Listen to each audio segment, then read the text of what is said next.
2014 മുതൽ ഹമാസ് ഭീകരർ ഗാസയിൽ ബന്ദിയാക്കിയ ഇസ്രായേൽ സൈനികന്റെ ഭൗതിക അവശിഷ്ടങ്ങൾ തിരികെ ലഭിച്ചതായി ഇസ്രായേൽ സൈന്യം സ്ഥിരീകരിച്ചു. മൃതദേഹം ഹദർ ഗോൾഡിന്റേതാണ് എന്ന് ഫോറൻസിക് പരിശോധനയിൽ സ്ഥിരീകരിച്ചതായും സൈന്യം വ്യക്തമാക്കിയിട്ടുണ്ട്.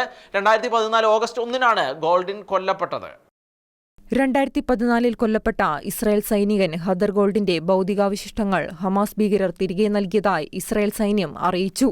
വെടിനിർത്തൽ കരാറിന്റെ ഭാഗമായി ലഫ്റ്റനന്റ് ഗോൾഡിന്റെ മൃതദേഹം കൈമാറുമെന്ന് ഹമാസിന്റെ സായുധ വിഭാഗം ഞായറാഴ്ച പറഞ്ഞിരുന്നു.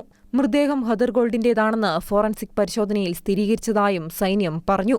കഴിഞ്ഞ ദിവസം റാഫ സിറ്റിയിലെ തെക്കേയറ്റത്തെ എൻക്ലേവിലെ ടണലിൽ നിന്നാണ് ഗോൾഡിന്റെ മൃതദേഹം ഹമാസ് ഭീകരർ കണ്ടെടുത്തത്.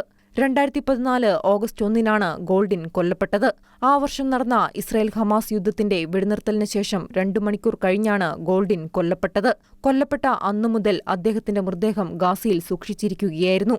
മരിക്കുമ്പോൾ 23 വയസ്സായിരുന്നു ഹദർ ഗോൾഡിന്. കഴിഞ്ഞ 11 വർഷമായി തങ്ങളുടെ ഓഫീസുകളിൽ ലഫ്റ്റനന്റ് ഗോൾഡിന്റെ ചിത്രം സൂക്ഷിച്ചിരുന്നതായി ഇസ്രായേൽ പ്രധാനമന്ത്രി ബെഞ്ചമിൻ നെതന്യാഹുവും പ്രസിഡന്റ് ഐസക് ഹെർസോഗും പറഞ്ഞു. അദ്ദേഹത്തിന്റെ കുടുംബം അനുഭവിച്ച വേദന എനിക്കറിയാം. ഇസ്രായേൽ ജനതയെ ഒന്നിപ്പിച്ച അദ്ദേഹത്തിന്റെ തിരിച്ചുവരവ് എല്ലാവരും ആഗ്രഹിച്ചിരുന്നു. നമ്മൾ അദ്ദേഹത്തെ ഒടുവിൽ മാതാപിതാക്കളുടെ അടുത്തേക്ക് കൊണ്ടുവന്നതായും നെതന്യാഹു പറഞ്ഞു. International desk Shekinah news.